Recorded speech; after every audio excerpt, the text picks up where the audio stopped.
फिर उसी विषय को तथा परमेश्वरोपासना विषय को अगले मंत्रों में कहा है। भावार्थ, जो जगदीश्वर घटपटादिकों को जैसे सूर्य वैसे सबके आत्माओं को प्रकाशित करता है, जो उसके भक्त हैं वे उससे भिन्न की उसके स्थान में नहीं उपासना करते हैं। वे सर्वव्यापक परमेश्वर को जान और वह हमें निरंतर देखता है ऐसा मानकर अधर्माचरण नहीं करते हैं, किंतु निरंतर धर्म ही का अनुष्ठान करते हैं।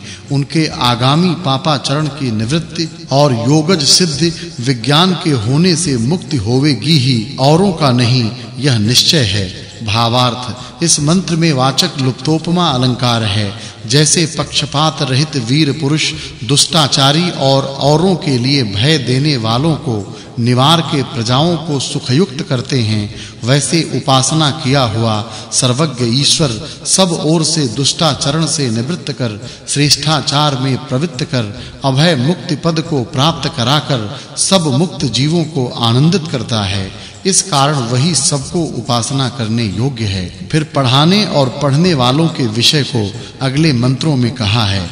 भावार्थ, विद्यार्थी जन पढ़ाने वालों से यह कहें कि आप यहाँ आइए, सर्वोत्तम आसन पर बैठ के हमने पढ़े जो शास्त्र उनमें परीक्षा कीजिए। भावार्थ, जो विज्ञान वृद्धों की सेवा करते हैं वे तीव्र बुद्धि हुए विद्वान होते हैं। भावार्थ, जो विद्यादि गुणों में प्रधान पुरुष का सत्कार करते, विद्या देते और दूसरों से लेते हैं, वे परीक्षक होके औरों को विद्वान करते हैं। अब विदुषी विषय को अगले मंत्रों में कहा है। भावार्थ, जितनी कुमारी हैं वे विदुषियों से विद्या अध्ययन करें और वे कुमारी ब्रह्मचारिणी विदुषियों की ऐसी प्रार्थना करें कि आप सबों को विद्या और सुशिक्षा से युक्त करें। भावार्थ, सब विद्वान जन अपनी-अपनी विदुषी स्त्रियों के प्रति ऐसा उपदेश देवें कि तुमको सबकी कन्याएं पढ़ानी चाहिए और सबकी स्त्री अच्छे प्रकार सिखानी चाहिए।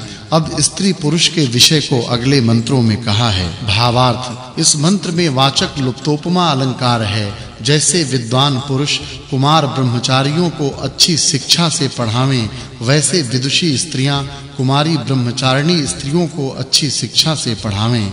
भावार्थ, सब मनुष्यों को पुत्रों के अध्यापक और पुत्री की अध्यापिकाओं को निरंतर नियुक्त करना चाहिए, जिससे स्त्री पुरुषों में पूर्ण विद्याओं का प्रचार हो।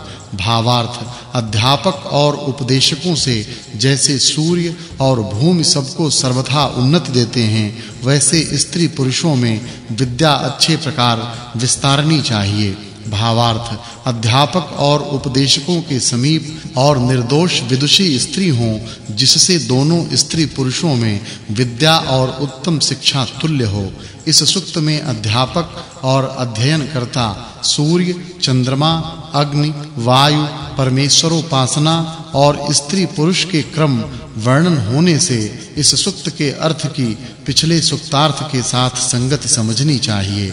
यह 41वां सूक्त और 10वां वर्ग समाप्त हुआ। अब 3 ऋचा वाले 42वें सूक्त का आरंभ है। उसके प्रथम मंत्र से उपदेशक के गुणों को कहते हैं। भावार्थ, इस मंत्र में उपमा अलंकार है। जो उपदेशक जैसे बल्ली नाव को पहुंचाती है, वैसे सब मनुष्यों को उपदेश के लिए प्राप्त होता वा उपदेश करता हुआ पक्षी के समान भ्रमता है। उस सुमंगलाचरण करने वाले के लिए कोई कांति भंग न हो, इसलिए राजा को उपदेशकों की रक्षा करनी चाहिए। भावार्थ, इस मंत्र में वाचक् लुप्तोपमा अलंकार है। जैसे शेन पक्षी आदि पखेरु अन्य पक्षियों को मारते हैं, वैसे कोई उपदेशक को पीड़ा मत दे, जिससे वह सुख और कुशलता से सर्वत्र उपदेश कर सके। भावार्थ, शुद्धाचरणों के करने वाले सत्यवादी महात्मा जहां उपदेश करते हैं, वहां चोर आदि दुष्ट नष्ट होकर सबको बहुत सुख बढ़ता है। इस सूक्त में उपदेशक के गुणों का वर्णन होने से इस सूक्त के अर्थ की पूर्व सूक्तार्थ के साथ संगति जाननी चाहिए। यह 42वां सूक्त और 11वां वर्ग पूर्ण हुआ। अब 3 ऋचा वाले 43वें सूक्त का आरंभ है। उसके प्रथम मंत्र में फिर उपदेशक के गुणों को कहते हैं। भावार्थ, इस मंत्र में वाचक् लुप्तोपमा अलंकार है। जैसे पक्षी ऋतु में नाना प्रकार के शब्दों का उच्चारण करते हैं, वैसे शिल्पी जन डर को छोड़कर अनेक विद्या के प्रकाशक शब्दों को कहें। भावार्थ इस मंत्र में उपमा अलंकार है। जैसे वेद वक्ता विद्वान जन नियमों से पाठ और वेदोक्त आचार को करते हैं, जैसे उपदेश करने वाले स्त्री पुरुष सबकी उन्नति के लिए सर्वदा सत्योपदेश करें, जिससे सबके सुख सब ओर से बढ़ें। भावार्थ इस मंत्र में वाचक् लुप्तोपमा अलंकार है।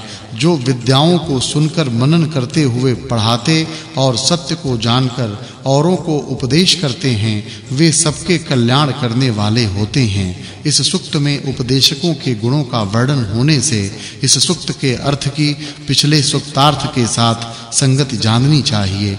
यह 43वां सूक्त 12वां वर्ग और चौथा अनुवाक और दूसरा मंडल समाप्त हुआ। अथ तृतीयम मंडलम ओम विश्वानि देव सवितर दुरितानि परासुव यद्भद्रं तन्न आसुव। अब तीसरे मंडल का प्रारंभ है। उसके प्रथम सूक्त के आरंभ के प्रथम मंत्र में विद्वानों की प्रशंसा कहते हैं। भावार्थ इस मंत्र में वाचक् लुप्तोपमा अलंकार है। जो मनुष्य ऐश्वर्य के करने की इच्छा करें, वे विद्वान की संगति से शरीर को निरोग रखकर अपने को विद्वान बना के अग्नि आदि की पदार्थ विद्या से कार्यों को सिद्ध करें। फिर उसी विषय को अगले मंत्रों में कहा है। भावार्थ इस मंत्र में वाचक् लुप्तोपमा अलंकार है। मनुष्य अवश्य विद्या से उत्तम शिक्षा पाई हुई वाणी को बढ़ाकर महान विद्वानों के समीप से अच्छे शिक्षित होकर पृथ्वी के राज्य करने की चाहना करें। भावार्थ इस मंत्र में वाचक् लुप्तोपमा अलंकार है। जैसे विद्वान जन योग विद्या से अपने आत्माओं में ज्ञान का प्रकाश देख औरों को दिखलाकर ज्ञान से उन्हें बढ़ाते हैं, वैसे मनुष्यों को जिस प्रकार पुत्रों को विद्या पढ़ाना चाहिए, वैसे ही पुत्रियां भी विद्या संपन्न करनी चाहिए। जैसे भाई जन विद्याभ्यास करें, वैसे भगिनी भी ऐसे ही अत्यानंद मिल सकता है। अब स्त्री पुरुष के विषय को अगले मंत्र में कहा है। भावार्थ इस मंत्र में उपमा अलंकार है।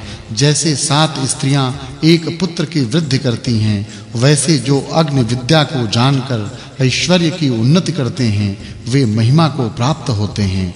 फिर पुरुष विषय को अगले मंत्र में कहा है। भावार्थ हे मनुष्यों, जब तक तुम्हारे दृढ़ अंग वाले शरीर, पवित्र बुद्धियां, धर्मात्मा आप्त विद्वानों का संग, जितेंद्रियता से पूर्ण आयु नहीं होती, तब तक अतुल लक्ष्मी और विद्या भी नहीं होती, ऐसा जानना चाहिए।